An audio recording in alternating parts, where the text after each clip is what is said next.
We ran into each other at a restaurant. We literally ran into, I was sitting in my chair, our chairs were like up against each other, and that's when we met, and we talked for a while that day, and I said, please come on the show. I would love for, you know, you to have this platform to talk to people about what you're doing. And I asked you about the negativity then. I said, how are you dealing with, like, what's going on in the world? Because there were I was sitting with some other women who were just really angry and saying, what do we do about all this? And you said, we have to be joyful warriors.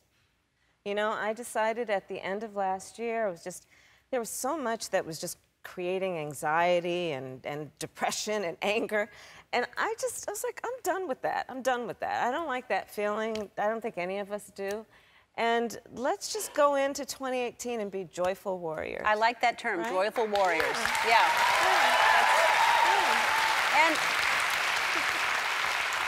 because, as you said, we can't just be against something. We have to be for something. That's exactly right. And in all of what we're seeing, I mean, these kids that are just marching, I mean, you know, the Stoneman Douglas kids, at the Women's March, you know, there's so many things that are happening right now where people are taking to the streets. And we have to remember, it's not about fighting against something, it's about fighting for something. And it is fighting with a spirit of love of country. And that's really important to remember. Yeah. We love our country. And part of being a patriot, love of country, is about fighting for the ideals of our country, fighting for the best of who we are. We are a great people. We are a great country. And it is part of loving our country to say, you know what? I believe those words we spoke in 1776, that we are all equal and should be treated that way. Yep. I believe those words. I believe those words. And I will march and I will fight to make those words true. And I will do that joyfully. Yes, and you will do it joyfully. And because both of your parents are immigrants, your father is from Jamaica and your mother was from India. Yeah. And I mean, and so with everything that's going on, you were elected at the same time as Trump was elected. Yes. Okay, so you get elected as senator, Trump is elected as president, and in all that time of everything that's going, especially with parents who are immigrants, what is the most surprising thing that has happened to you? Well, I mean, there's a lot, and there are those moments like when this administration arbitrarily made a decision to rescind protection to those dreamers that are protected by DACA. That was one of the lowest lights in terms of what had happened. Yep. You know, these kids who are serving in our military, they're in colleges and universities, they're working in Fortune 100 companies, and they are playing by the rules. They were vetted to see if they've committed any crimes, if they're living a productive life, and if they were living life the way that we want them to, we said, we'll give them protection, and then arbitrarily we took that protection away. Yeah. That is appalling to me. It is. It really, it makes me so sad, and we need to fight for them to be protected. And so on the topic of those dreamers, I'll tell you then a highlight of the experience that I've had as a United States Senator. Walking the halls of the United States Congress and seeing thousands of dreamers who have been traveling to our nation's capital by bus, by train, by car. God only knows how they're affording to get there. I am certain that they are sleeping 10 deep on someone's living room floor while they're there.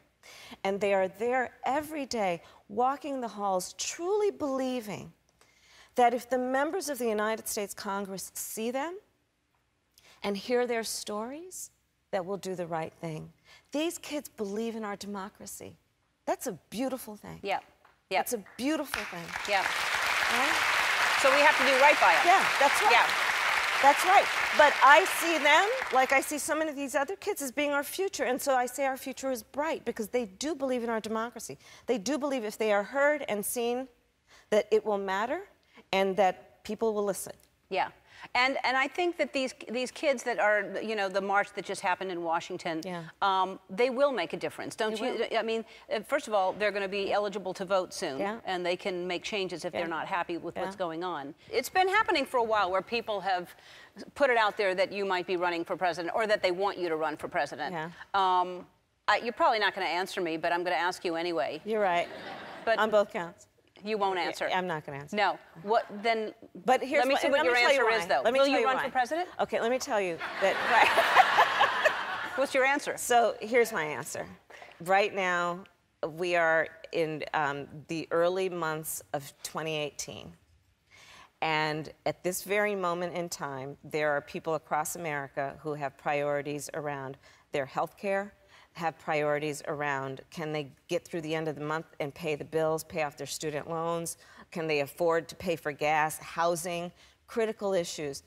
These DACA kids, when we talk about where they are in terms of immigration, there are so many pressing issues, right? Guns.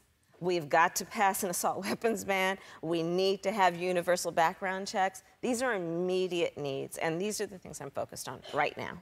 I've seen so many people, Ellen, focus on that thing out there and then trip over this thing here. Right. I don't want to trip. Okay. There's so much that's important right now. Who would be your vice president? You got any plans? Yeah. I'm busy. All right. We're going to vet you right now just in case. We need to know lots about you. Because people are going to want to know more about Kamala Harris. Because we know what you stand for, and I love all the things you stand for. But who was your first celebrity crush? Okay, I'm going to tell you, Honestly. and I'm going to date myself, honestly. Tito Jackson. Tito. Because, okay, the Jackson 5. Okay, so I have a sister and I have lots of cousins, and everyone picked a Jackson 5, and all that was left was Tito. Wow. All right. All right. It's so like they got Michael, they got Marlon. Wow. I got Tito. Well, all right. Poor Tito. He's just... No, but I love Tito. Yeah, obviously. He truly ended up being my first celebrity crush. All right. All right. I've been a senator, complete this. I've been a senator for over a year now, and I still don't understand blank. I still don't understand how in Washington, D.C., there's 1 inch of snow and the whole town shuts down. I don't understand that. Yes. That's a good thing to not understand. What's the most rebellious thing you did as a teenager? Oh, you are going to vet me. Yeah. It's going to come out, so you might as well tell it here. I broke curfew. I was a loiterer. I actually had a loitering problem when I was in high school. I really did. Where did you loiter? I would loiter the halls, and the principal would say, Kamala, you're out here again. And I'd say, yes, Mr. Klim, I'm out again. And he'd say, come on, let's sit down and talk. How's it going? And I'd say, I'm bored. He'd say, why don't you go back to class? And then I'd go back to class. God, you were bad. I was awful. You were really bad. If you had to be stuck in an elevator with either President Trump, Mike Pence, or Jeff Sessions, who would it be?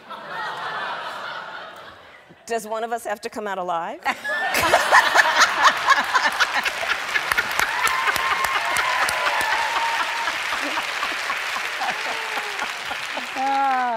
You can't sleep in the middle of the night. What do you do? Oh, I get up. I will read cookbooks. This happened recently. Yeah, I love cooking. You just and read cookbooks? I read recipes. I like recipes. All right. If I'm not cooking. Especially if you're not cooking. Yeah. What's a nickname that your husband calls you? Honey, babe. The regular. Yeah. What's a nickname your Republican colleagues call you? I have no idea. All right. All right. Let's see. Do you have any tattoos? No. If you were going to get a tattoo, what would it be and where would it go? If I were to get a tattoo, maybe, I don't know, if I were going to be self-indulgent, it would be a lotus flower, because that's what my name means. And maybe on my wrist. Okay. And are you running for president, yes or no? Next question. All right. Tito, come on out. All right, Kamala Harris, Senator Kamala Harris, everybody. Possibly your next president of the United States.